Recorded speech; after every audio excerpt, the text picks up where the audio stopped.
Good morning, welcome back to Legend Knows Football TV, where a football lesson awaits. First and foremost, I just want to say that I see a lot of people have been watching my videos that are not subscribed. Please, if you're a football enthusiast, please subscribe. You can leave a comment.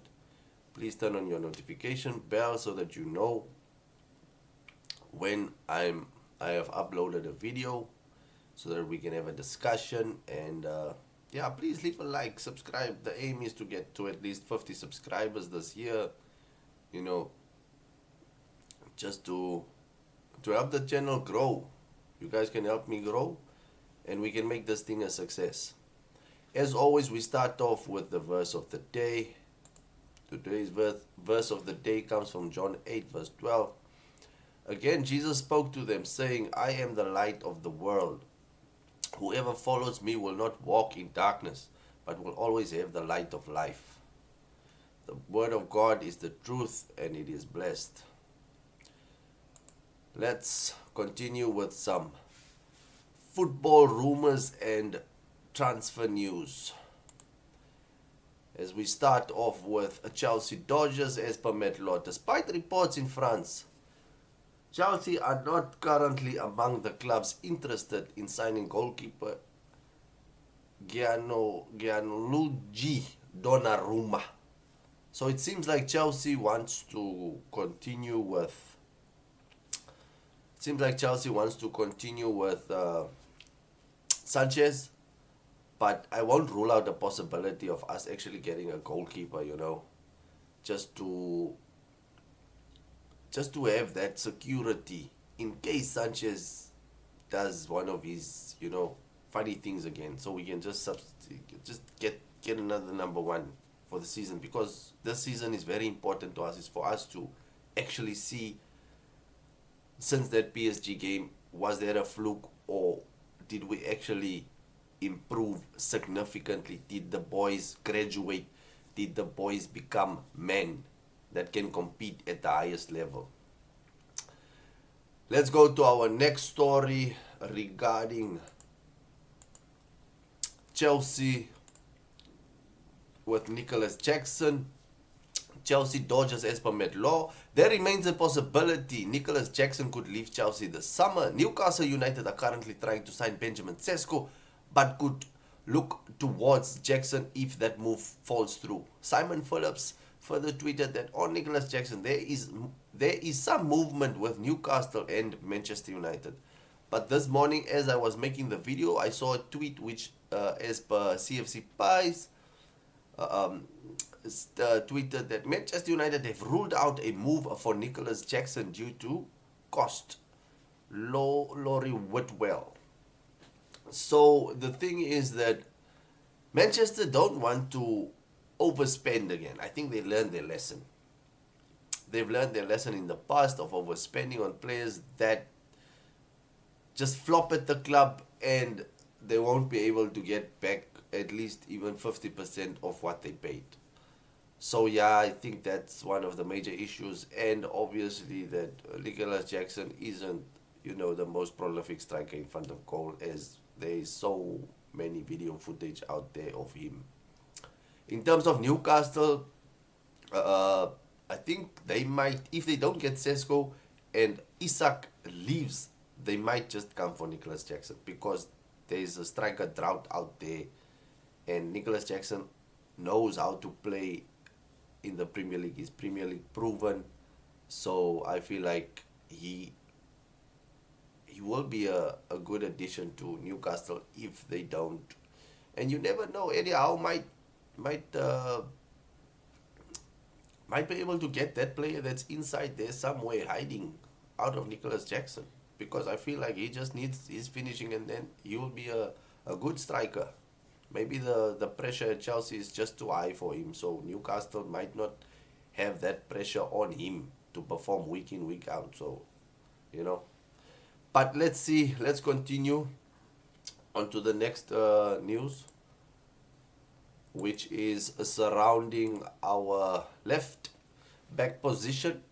This was last night. Chelsea believe prospective new signing Joralato can ease some of the burden on Mark Cucurella as the club aim to close the deal for Ajax defender for around £35 million.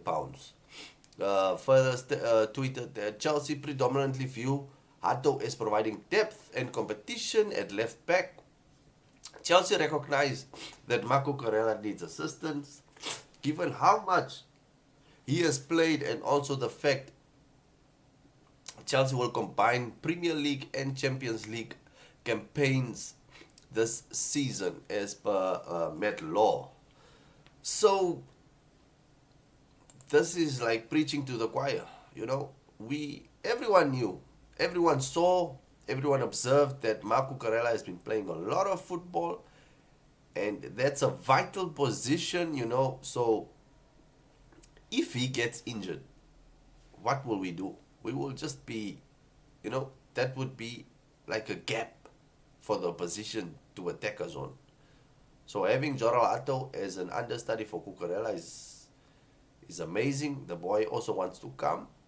I feel like the owners have recognized what every Chelsea supporter has recognized, and they're doing what needs to be done.